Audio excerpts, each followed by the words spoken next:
Hi ಎಲ್ರಿಗೂ ನಮಸ್ಕಾರ. ಇವತ್ತು ಒಂದು ಟ್ರೆಂಡಲ್ಲಿರುವ 3D ಇಮೇಜ್ ಕ್ರಿಯೇಟ್ ಹೇಗೆ ಮಾಡೋದು ಅನ್ನೋದನ್ನ ತೋರಿಸ್ಕೊಡ್ತಾ ಇದ್ದೇನೆ. ನೀವು ಇದಕ್ಕೆ ಗೂಗಲ್ ಜೆಮಿನಿ, ಚಾಟ್ GPT, ಪರ್ಪ್ಲೆಕ್ಸಿಟಿ ಅಥವಾ ಇನ್ನಿತರ ಯಾವುದೇ ಎಐಗಳನ್ನ ಮೂಲಕ ಕ್ರಿಯೇಟ್ ಮಾಡ್ಬೋದು. ಇದನ್ನು ಕ್ರಿಯೇಟ್ ಮಾಡೋದಕ್ಕೆ ನೀವು ನಮ್ಮ ಟೆಲಿಗ್ರಾಮ್ ಅಕೌಂಟ್ಗೆ ಹೋಗಿ ಕೊಟ್ಟಿರೋ ಒಂದು ಪ್ರಾಂಪ್ಟನ್ನು ಕಾಪಿ ಮಾಡಿ ಯಾವುದಾದ್ರೂ ಆ್ಯಪ್ನಲ್ಲಿ ಪೇಸ್ಟ್ ಮಾಡಿ ಕ್ರಿಯೇಟ್ ಮಾಡ್ಬೋದು. ಸದ್ಯಕ್ಕೆ ನಾನು ಈಗ ಜೆಮಿನಿಯಲ್ಲಿ ಹೇಗೆ ಕ್ರಿಯೇಟ್ ಮಾಡೋದು ಅನ್ನೋದನ್ನ ತೋರಿಸ್ಕೊಡ್ತೀನಿ. ಟೆಲಿಗ್ರಾಮ್ ಅಕೌಂಟಿಂದ ಪ್ರಾಂಪ್ಟನ್ನು ಕಾಪಿ ಮಾಡಿ ನೀವು ಜೆಮಿನಿಗೆ ಆ್ಯಪ್ ಓಪನ್ ಮಾಡಿ.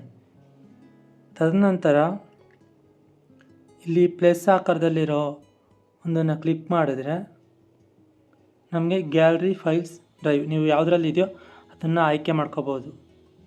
ನೋಡಿ, ಈಗ ನಾನೊಂದು ಫೋಟೋ ಸೆಲೆಕ್ಟ್ ಮಾಡ್ಕೊಂಡಿದ್ದೀನಿ.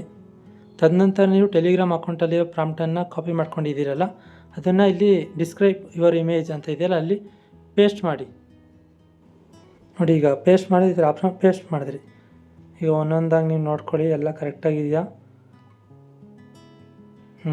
ಎಲ್ಲ ಕರೆಕ್ಟಾಗಿದೆ, ಎಲ್ಲಿ ಯಾವುದೂ ಮಿಸ್ಟೇಕ್ ಇಲ್ಲ. ಸೊ ಈಗ ನೀವು ಕ್ಲಿಕ್ ಮಾಡಿ.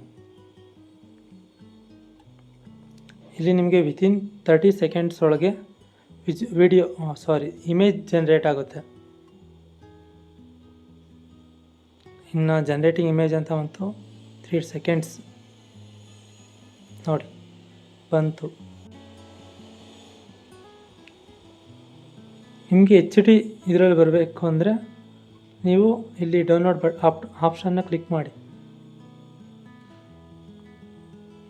ಕ್ಲಿಕ್ ಮಾಡಿದ ನಂತರ ನೀವು ಓಪನ್ ಮಾಡಿ. ಕಂಪೇರ್ ಟು ದಟ್ ನಿಮಗೆ ಡೌನ್ಲೋಡ್ ಮಾಡಿದ ನಂತರ HD ಆಪ್ಷನಲ್ಲಿ ಬರುತ್ತೆ. ನಿಮಗೆ ಇಲ್ಲಿ ಕ್ಲಿಯರ್ ಪಿಕ್ಚರ್ ಇದೆ, ಬ್ಯಾಕ್ಗ್ರೌಂಡಲ್ಲಿ 3D ಸ್ಟೈಲಲ್ಲಿರುತ್ತೆ.